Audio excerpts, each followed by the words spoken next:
Rick and Morty is one of the more thoughtful sci-fi properties in recent memory. This show asks some dark questions about the meaninglessness of life, the role of God, and the cosmic indifference of the universe, all while somehow keeping the audience smiling. Zip! This guy is on it! The characters in the show are complex. Rick may come off as kind of a jerk, but he can also be really likable, even sympathetic. He's both relatable and abrasive, both wholly human and unabashedly alien. Morty, gotta flip him off. I told him it means peace among worlds. How hilarious is that? And that's what Rick and Morty is best at, presenting characters who subvert our expectations. Though the best example of this may be Rick Sanchez, all the characters in Rick and Morty confront the darkness and levity of existence. The show is largely about how they struggle to navigate this confrontation. For the audience, this creates a concrete connection with the characters, because they appear to transcend their archetypes. For our purposes, let's consider archetypes as characters or character motifs which appear again and again across literature and art. Our understanding of Rick's character relies heavily on the classic sci-fi concept of the mad scientist. Creator Justin Roiland leans on pop culture references. The inspiration for Rick, probably in its earliest incarnation, was inspired by Back to the Future Doc Brown, but also just the general kind of, mad scientist archetype. And Dan Harmon admits to leaning on old traditions for ideas. He's a ton of Doctor Who. He's a character that's inspired by the British tradition of characters that know better than everyone in the room and therefore are simultaneously the worst person you'll ever meet and the person that you admire. This is partly why, as soon as we meet Rick, we were willing to believe that he is able to make a spaceship out of garbage. What do you think of this flying vehicle, Morty? I built it out of stuff I found in the garage. But Rick comes to represent more than just a sci-fi archetype. Rise above. Focus on science. He represents a comic and cosmic cynicism, a postmodern awareness of himself and his surroundings. And as the show goes on, he shows us sincerity, both morally and emotionally. Luke Turner, in a brief introduction to Metamodernism, says, "Ours is a generation raised in the 80s and 90s on a diet of The Simpsons and South Park, for whom postmodern irony and cynicism is a default setting, something ingrained in us. However, despite or rather because of this, a yearning for meaning, for sincere and constructive progression and expression has come to shape today's dominant cultural mode." While it may not be wrong to refer to Rick and Morty as a postmodern show, it can also be thought of as a metamodernist show, because it moves beyond an insistence on irony and cynicism. Metamodernism reacts to the rejection of sincerity by suggesting that while we love characters who are steeped in irony, we also want to see them experience genuine human emotions every once in a while. In their own way, creators Dan Harmon and Justin Roiland represent a kind of metamodernist mode. Justin is the irony to Dan's sincerity, the absurdity to his humanity, and as a team, they are able to emphasize these aspects in Rick and Morty. I don't like shock humor. I will do shock humor, but only I do it. It's like a weird.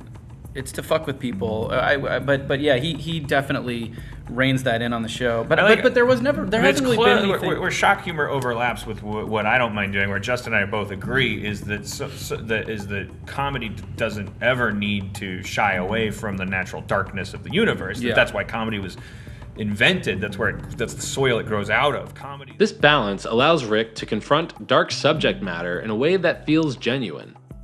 Even though he deals with the cosmic indifference of the universe with an ironic attitude, his responses to that indifference are still valid. Do you know what wubba lubba dub dub means? That's just Rick's stupid nonsense catchphrase. It's not nonsense at all. In my people's tongue, it means, I am in great pain. Please help me. Well, I got news for you. He's saying it ironically. No, Morty. Your grandfather is indeed in very deep pain. What makes Rick so compelling is that he surprises us. In M. Night Shyamalan's, Rick goes full Sherlock Holmes. He shows that he's smarter than every other character, smarter than the audience. Even when we think he's doomed, he reveals that he was totally aware that he was in a simulation within a simulation the whole time. showing off his superhuman smarts and giving us exactly what we expect. However, in the after credits scene, Rick shows some lingering paranoia and perhaps a distrust of his own deductions. Huh? Are you a simulation? No! You little son of a bitch! I'm sorry, Morty. You're a good kid, Morty. Jeez! You're a good kid. Oh my god! Oh, what This the heck? acknowledgement and subversion of character archetype is not exclusive to Rick and is seen in the rest of the family. Morty, the mild-mannered and dull-witted sidekick, shows peaks of intense rage and occasional ingenuity. Beth, a version of the sitcom mom, more dependable and desirable than her husband, begins to show signs of insecurity and regret. Jerry, modeled after a tradition of bumbling sitcom fathers, is prone to ineptitude and self-deprecation. However, on rare occasions, Jerry proves to be competent and even heroic. Summer is supposed to be an aloof teenage girl, but she also asserts a sense of moral fortitude not seen in other characters. And then there's Mr. Poopy Butthole. Wait, but Oh, Beth, why? I need an ambulance. There's been a shooting. My wife shot my wife shot a longtime family friend. These character changes create relatability. People don't live in static and unchanging identities. The jock is never just the jock. Aberdolf Linkler is never just Aberdolf Linkler. Boy, what's that supposed to mean? It's just, look, I don't know how you thought I meant it, but Everyone has things about themselves that others might not expect, because we're human and humans are complicated. But we still rely on those broader metacultural identities as gateways towards understanding one another. We are perhaps more ready to identify with the characters in Rick and Morty because they are familiar to us, like archetypes. But we keep coming back to them because there's so much more beneath the surface, like people. I don't get it, and I don't need to. Maybe the greatest thing about Rick and Morty is how well the show is able to unsettle our assumptions about what to expect from character. This is a show that helps us realize the limits of archetype. Maybe we do need heroes and villains, geniuses and fools, just as we need the ironic, the emotionally removed, or the absurd. But maybe character shouldn't end there. Rick and Morty uses these modes as entry points for how we understand character, and shows us that perhaps we don't need these concepts to exist apart in separate modes of characterization and a kind of ideological segregation.